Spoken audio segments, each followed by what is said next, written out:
Hi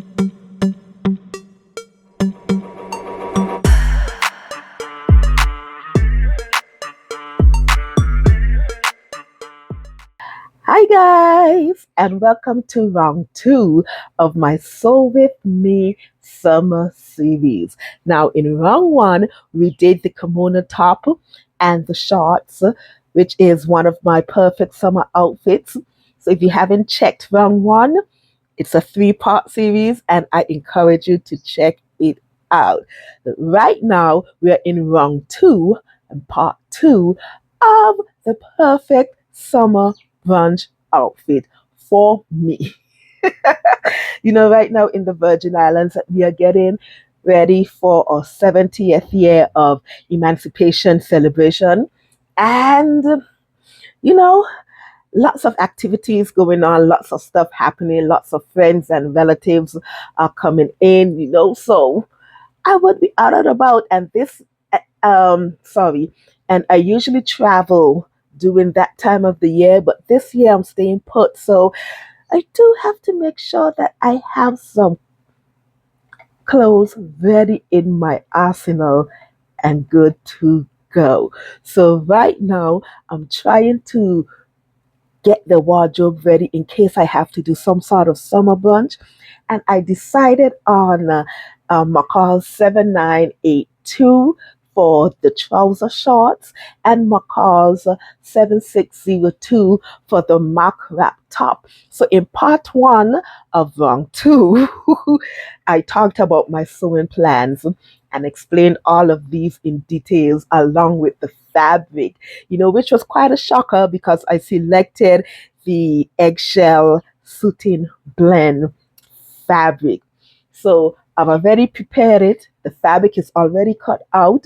We are starting with the trouser first, McCall 7982.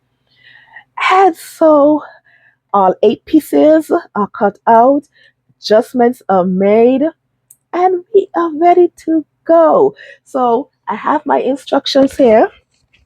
It was a PDF pattern. And let me just put my disclaimer out from now. This is no way, shape, or form a sewing tutorial. This is just a series, a behind the scenes series of my shenanigans that happens when I sew my outfit. Usually you see the sewing, the pattern review, and the outcome, but not the behind the scenes stuff and what it is I do. So that's what these video for. So if you're looking for a tutorial, this is not it, okay? Disclaimer done. So now let's go on to the pattern. Like I said, we are doing view A, which is the shorts, and right off the bat, there are some things. So as I previously mentioned, this is a PDF pattern that I purchased from one of the VSET sales. And right off the bat, there's something that is not quite right. No, now I'm not sure if it's the same in the hard copy, but the one that I have, this is the size 14 to the 22, and with pattern piece number 5, which is the yoke front in the size 14 to 22 in the PDF pattern, they have the wrong finished garment measurements on the pattern, on the piece for the waist.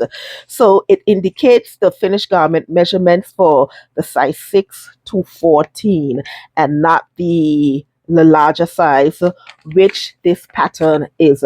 So I have to measure the pattern pieces to make sure that I was cutting out the right size. So after I measured the pattern pieces, the front and back pattern pieces, it placed me at a size 18, but I sized up to the size 20 just for a bit more of a wiggle room. If it's too big, I can always do the adjustments. And then I had to grade it in to the size 16 for my hips. I have no hips, and I have no badonkadonk back there either. And this is one of the reasons why I usually wear or sew wide leg trousers, because I know when I get to begin to hone my skills for the tailored pants, I know that I have to do all sorts of adjustment back there, seat adjustments and all kind of adjustment back there, because I wasn't blessed back there. So yes, so I did have to grade it in from the 20 to the 16 for the hips, and we'll see the outcome of that. So that's just something right off the bat. So like I said, it's in the PDF pattern. I'm not sure if the ever is the same on the hard copy version. So that's just something to look out for. Now let's go on to these instructions. So right off the bat, it's telling me about interfacing. I do have to interface four pieces in Series 1. You know, I told you guys that I hold off on this interfacing until I cannot beat the inevitable any longer. So I'm not doing that part first. Actually, I haven't even cut out the waistband as yet. So I'm going to put off that part until I have to. I can't any longer. Yeah. So right now I'm just gonna do the dots and the pleats for the front and the back, and then we'll take it from there. So it's time to sew up my call 7982 view A. So let's go. Okay, so I've got the front part of the trouser for the pleats all pinned. I also have the back part for the dots all pinned and ready to go as well.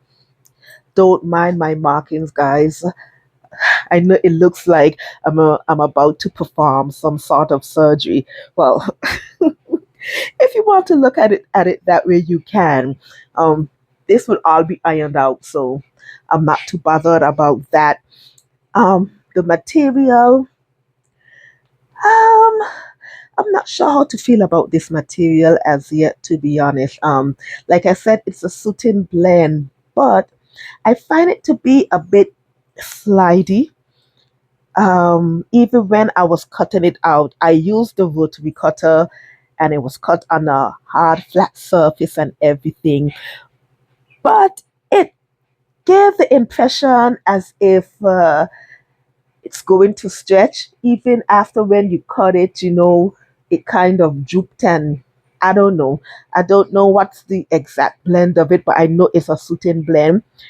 But it's 100% woven, but it gave that stretchy kind of effect. I'm not sure if I'm explaining it correctly. For instance, so like, even if I can show you, this is like the bottom of the trouser. It has a kind of wavy kind of cut, even though it was cut on the rotary cutter on a flat surface. Guys, I'm super, super, super careful with my rotary cutter these days. A few months ago, I almost amputated this whole entire thumb with my rotary cutter. I think it was in April, yes, because I wasn't able to finish my entire birthday outfit. Instead of being able to make two, I could have only made one, because this thumb, it's healed, it's 100% healed and everything right now, but this thumb almost almost lost its life with the rotary cutter. But it's all good now. We know the part where the rotary cutter went with, it feels more different than the rest of the thumb. It has a different sensation there, but it's all good. Whether or not it's permanent, I don't know. But yeah, it's a different feeling in this area than to the rest of the thumb. So I'm super, super careful with my rotary cutter. I don't cut on my bed and anything like that anymore. It's always on a flat, hard surface. Oh no, my shenanigans would have taken me to that level. But anyway, back to this fabric. Focus, Patrice, focus. So yes, I'm not sure if I like the fabric as yet, just based on it's a bit slidey and it's not giving me a straight cut. It could be a human error. I don't know. But we're going to continue. So let's just get the pleats all stitched and also the dart as well.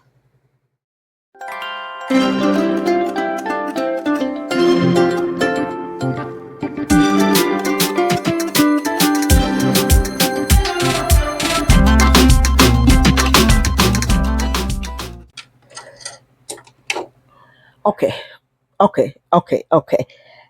I can already foresee that this fabric and I are not going to be friends.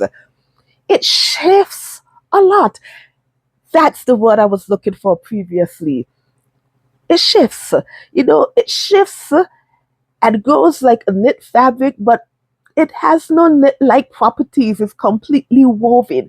And so getting it under the sewing machine and so putting it through, it was just a struggle because she moves. She moves a lot. And there were instances where I actually had to leave the sewing pins in the fabric as I sew. That's a habit I'm trying to break, but I had to intentionally do it because the fabric moves. Get it together, fabric. I need you. We need to be on the same wavelength. Say this, and I'm that person. If I get frustrated with something, I will cast you to the side and I will not fool with you again. And I want to continue with this project. So get yourself together, fabric. I'm just saying. But anyway, I've already completed the pleats in both parts of the front. And when I do my pleats, along basting the top part, I also run a permanent stitch down the shaft of the pleat. Reason being, I think it's just more flattering on me, especially in the stomach region. I don't necessarily have a flat stomach. It's not a high, huge stomach, but I have a little pooch. And I'm working on it. I'm actively working on it. But until then, we have to do some stuff to hide it. Yes. So I like to, stitch down my pleats along that region. And I just think it looks far better on me. I also did the dots in the back. So the back dots are all stitched. Everything is pressed. And I use my trusty tailor's hammy. This is hammy to get the shape that I want with my dots and so on and so forth. So that's where we are so far. The next stop we're gonna do with my pockets. Love pockets, love pockets, and we're gonna start messing with the pockets um to attach them to the front of the trouser. So you know I'm trying to keep the shenanigans to a minimum. Do you hear that, fabric? I am trying to keep shenanigans to a minimum. So let's keep on just trudging along with the pockets and we'll see how it goes. Do not give me a vision. That's all I'm saying. Look, if in part 3 and you see another fabric, you know why. You know I've lost a battle with this one, but I'm going to persevere for as long as I can with this fabric because I really want a plain outfit in my wardrobe. I really want something plain, and I know white and anything in that family and I aren't friends. So I'm actually taking a huge risk right about now, not only with the fabric, but the color of the fabric. Let me tell you, I love white and I love its cousins, but they do not love me one bit. I'm telling you, every time I wear white and her cousins, anything that you think couldn't have happened happens.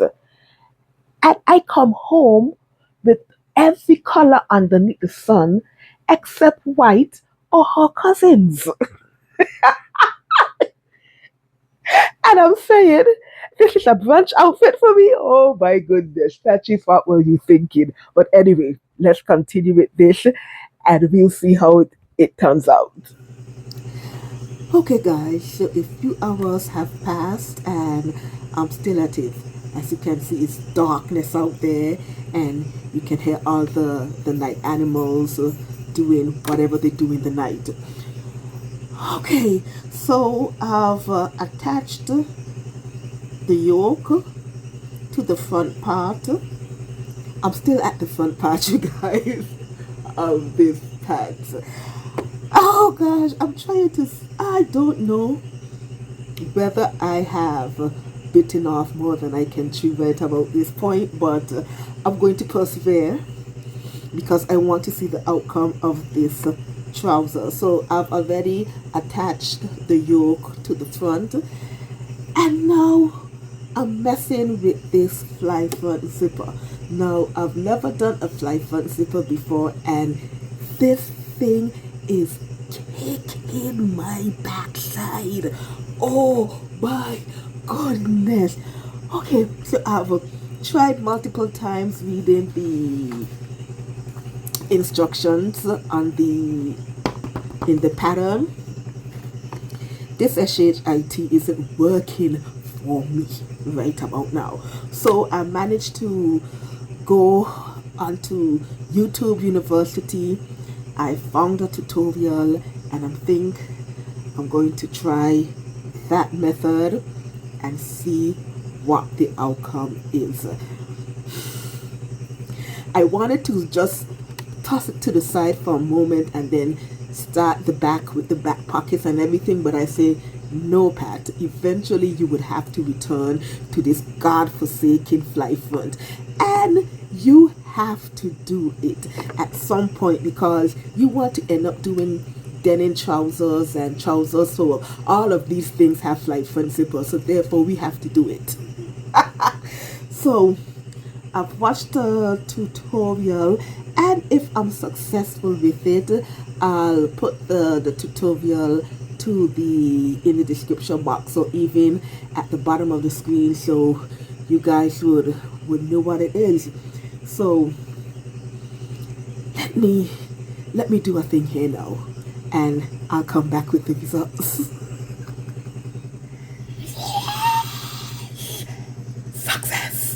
Success. Oh my goodness. So the video that I used was from Dammy Dimension, and it's titled How to Make a Fly Front Zipper on a Pants, but I'll link it in the description box below. You guys have no idea how many times I ripped out this section when I was following the written instructions on the pattern. Now granted, zippers and I aren't friends to begin with. It's something that I struggle with here and there, you know. We are not 100% copacetic, if you know what I mean. So when you add the other cousins of the zipper,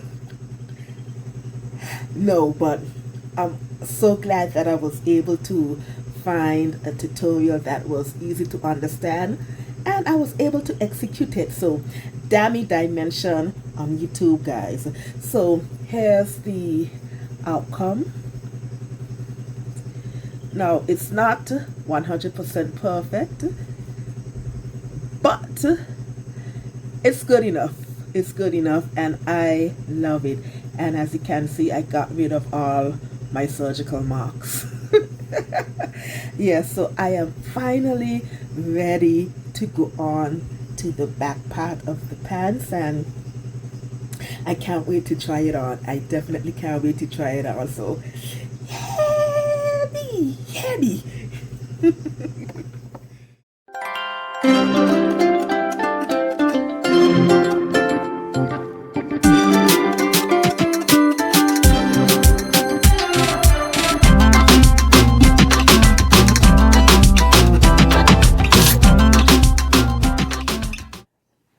So this is what we're working with, you guys. The fit is perfect. So I did make the right decision in sizing up after I did those calculations. So yeah, I'm loving the fit in the waist so far. I'm loving the room that I have in the throughout the legs of the pants as well. Now remember I told y'all that I had to grade in to a 16 for the hips, and I think it's yeah, it worked out brilliant for me. I love it.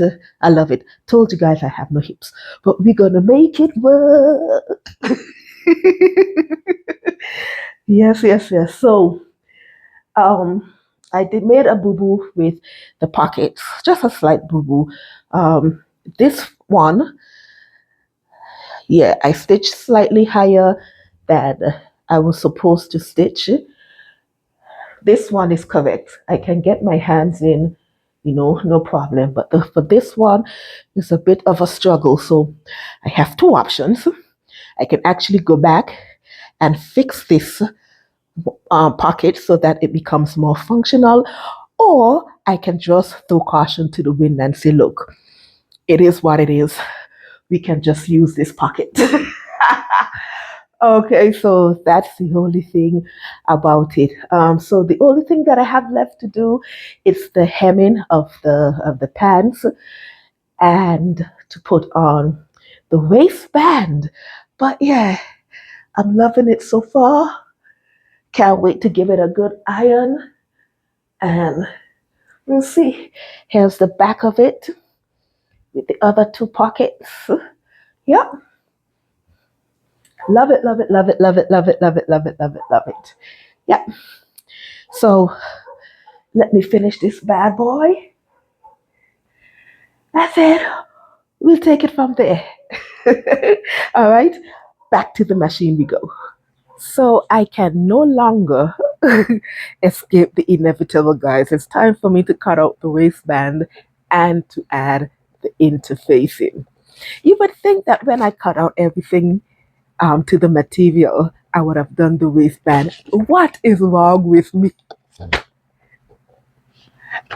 This interfacing life, I tell you. Anyway, time to get the last piece of the puzzle sorted so we can actually finish this trouser. I am aiming to do that tonight because I have other sewing plans that I want to get to on this Friday night. So once this trouser is completed, I would be so ecstatic about it.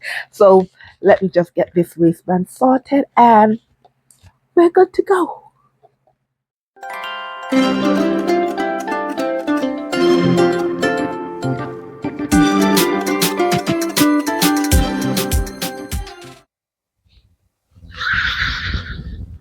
Yes, guys, we are finished. Finish, finish, finish. Now, the only thing that I have left to do is the hook and eye, and I opted to do that over the button and the buttonhole. So that's the last thing that I have to do. But for the purpose of this video, it is completed. Macaw 7984. Now, this pattern is definitely not for a beginner, and it states that it's actually an average pattern, which I totally agree with. Now, if you are an adventurous beginner, I wouldn't deter you from trying it out at all, but I'm just trying to save you some heartache here. Maybe if you're a beginner, I would suggest looking for another pattern, trouser pattern that would match your skills. We did have some shenanigans here, mostly because of the fabric. I don't think I like this fabric at all. Not I don't think, Patrice, you know, I don't like this fabric. But I still have the top part to complete, so I still have to play nice with the fabric. We also tackled the fly front zipper. Dammy Dimension, you are a lifesaver. Ooh, check her out if you haven't done so already. So yes, the fly front zipper. I added my carriers, did my pockets. The only thing that I'm not too sure of at the moment is the length of the trouser, but I'm not going to adjust it until I've completed the top. After I've completed the top um and I'm wearing the entire outfit, then I'll make a judgment there. But I am thinking of going just a tad bit shorter on the trouser, but I'll hold off until the top is made. But yeah, it's completed. It is completed. Thank you so, so much for joining me on another adventure. Hope you enjoyed it. I'm hoping you enjoyed this one, but stay tuned for part 3 where we are going to tackle McCall 7602 and we'll see what's the outcome for this brunch outfit of mine that I have in mind. Okay. Don't forget to like, comment, and subscribe, and also click that notification bell so you can be aware of all of my shenanigans. I hope you have a lovely day. Enjoy the rest of your week. Think lovely thoughts. Keep on smiling and always remember to make beautiful and wonderful things. All right, lovies, I'm out of here. Bye.